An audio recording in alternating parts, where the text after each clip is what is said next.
Ooh, let's go, Commanders fans. Unfortunate news here about Johnathan Allen.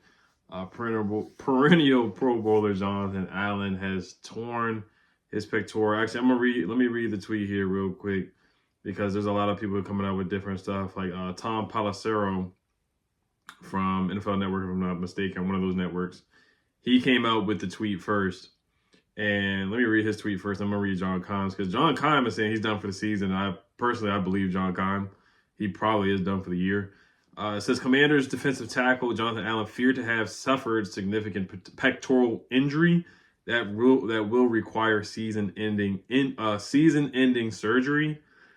Per sources, Allen is getting a second opinion. It would be a huge loss for Washington, which sits atop the NFC East at 4-2.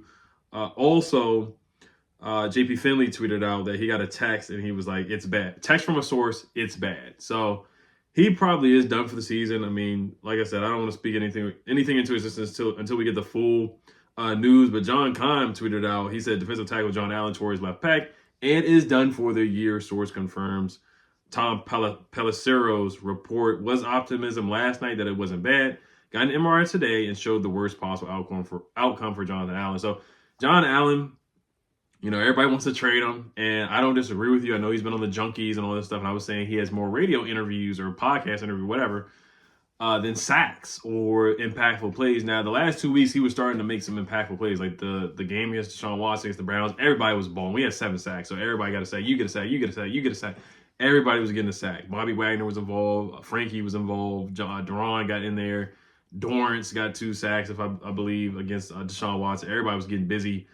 And then against the Cardinals, we did a good job against the Cardinals, and John Allen was active. So I think the last 2 games before this game against the Ravens, he was starting to get back to the form that we wanted to see, or that we usually see from Johnathan Allen. Now, talking about trade stuff for him, you can't really trade him now. You're going to wait to the offseason. If that is Adam Peters' plans to trade him, you would have to wait until the offseason. Nobody's going to trade for somebody with a torn pec who's out for the season right now, unless they really, really, really are elite.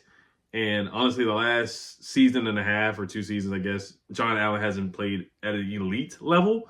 You look at his contract, he has $15 million left on the deal in 2025. That's the last year of the deal. He has a dead cap hit of about $6 million, looking at Spot Rack right now, or Spot Rack.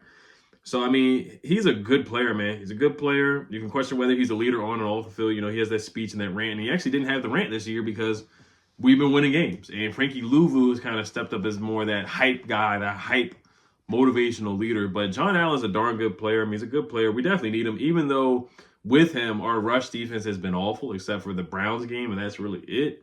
So other guys got to step up, like Johnny Newton, man. The clock has to speed up for him. He's got to be ready because he most likely is going to start. Fedarian Mathis has to be ready. Sheldon Day on the practice squad is going to have to step up and get some snaps, or probably be active.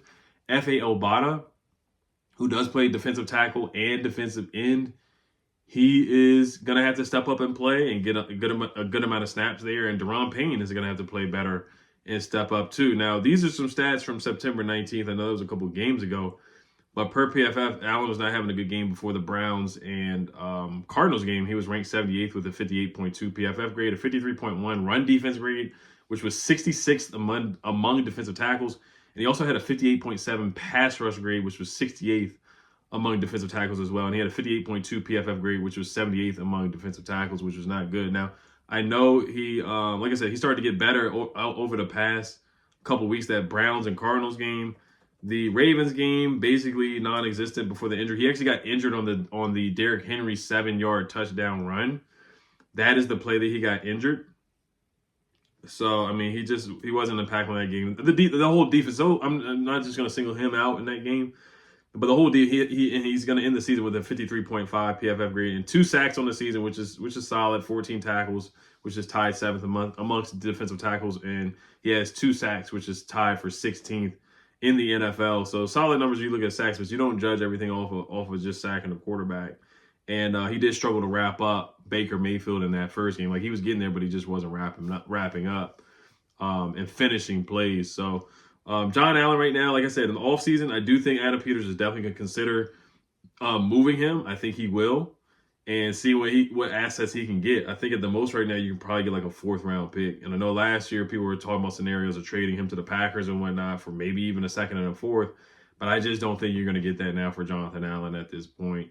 How old is Johnathan Allen? Johnathan Allen is 29 years old, former 1st round pick, Bama guy, 17th pick of the draft.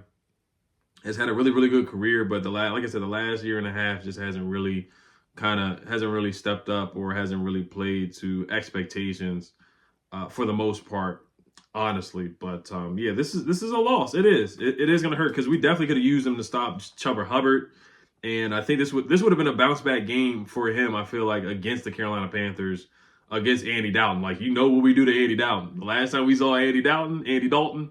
Y'all know. I know it was 4 years ago, but y'all know what we do to Andy Dalton. Andy Dalton's probably still seeing ghosts from the last time he played us.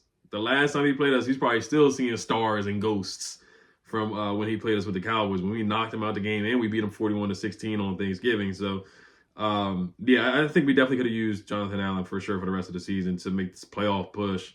2-time Pro Bowler, 2021 made the Pro Bowl, 2022 made the Pro Bowl, had 9 sacks in 2021, 7.5 sacks in 2022, and 5.5 sacks in 2023, and 2 sacks in 2024. And the league still respects him because he's a top 100 player like every year. The player vote, he's like a top 100 player. But yeah, it's unfortunate news, man. It is because we need all hands on deck on that defensive line. Seriously, we really do, because we struggle to stop the run. And Chuba Hubbard is a darn good back. And the Panthers, if we sleep on them at all, then they can fool around and keep the game close, and who knows what happens with that. I know the offense is going to put up points, but Johnny Newton's going to have to step up. So I guess it's not like he was a luxury pick anymore. He's a guy that we needed. Fedarian Mathis, they're going to need him bad.